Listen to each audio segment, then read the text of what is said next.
Teman-teman sekalian, hari ini kita akan membahas sebuah isu penting yang sedang ramai menjadi perbincangan, rancangan undang-undang perampasan aset. Kenapa saya membahas hal ini? Karena RUU perampasan aset bukan sekadar wacana hukum biasa. RUU ini muncul sebagai salah satu tuntutan masyarakat ketika menyampaikan aspirasinya. Namun, apakah benar RUU ini akan membawa kebaikan atau justru menghadirkan masalah baru? Mari kita kupas bersama. Pertama, banyak yang bertanya, apakah saya setuju jika RUU perampasan aset ini segera disahkan? Jawaban saya sederhana.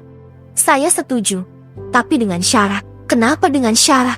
Karena saya melihat masih ada celah hukum di dalam draft RUU perampasan aset tahun 2022 yang bisa dimanfaatkan untuk tujuan yang salah jika tidak diperbaiki terlebih dahulu. Kalau kita baca draft RUU ini, perampasan aset yang dimaksud adalah upaya paksa oleh negara untuk mengambil alih penguasaan atau kepemilikan harta dari tindak pidana. Dasarnya adalah putusan pengadilan yang sudah berkekuatan hukum tetap, namun tanpa harus ada penghukuman terhadap pelakunya. Artinya apa? Harta bisa langsung dirampas meski pemiliknya belum terbukti bersalah. Inilah yang disebut asas praduga bersalah terhadap harta kekayaan. Nah, disinilah masalah muncul. Bagaimana mungkin sebuah harta langsung dianggap hasil kejahatan jika tindak pidananya sendiri belum terbukti? Lalu, ada pertanyaan lain. Apakah RUU ini hanya berlaku untuk kasus korupsi? Jawabannya, tidak. Pasal 8 ayat 2 menjelaskan bahwa penyidik yang berwenang tidak hanya dari KPK atau kejaksaan,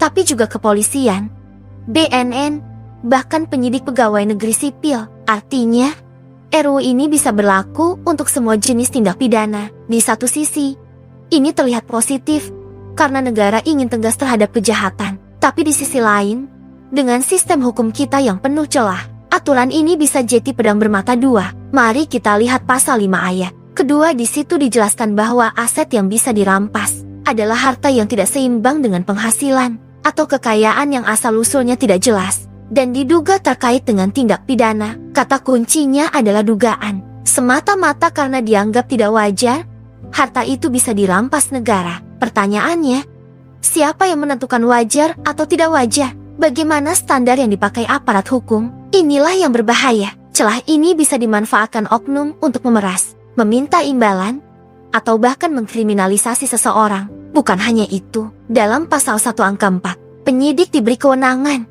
luar biasa.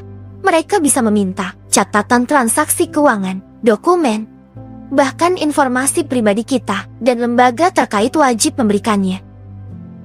Dengan kata lain, privasi kita bisa disampingkan begitu saja. Padahal, dalam undang-undang pencucian uang, privasi baru bisa ditembus kalau seseorang sudah berstatus tersangka atau terdakwa. Di sini, tanpa status itu pun, penyidik bisa langsung masuk. Bayangkan, jika RUU ini disahkan dalam bentuk draft tahun 2022, maka siap-siaplah kita. RUU perampasan aset bisa saja digunakan bukan hanya untuk melawan koruptor, tapi juga untuk menekan lawan politik, membungkam kritik, atau bahkan memperkaya oknum aparat. Lalu muncul pertanyaan penting.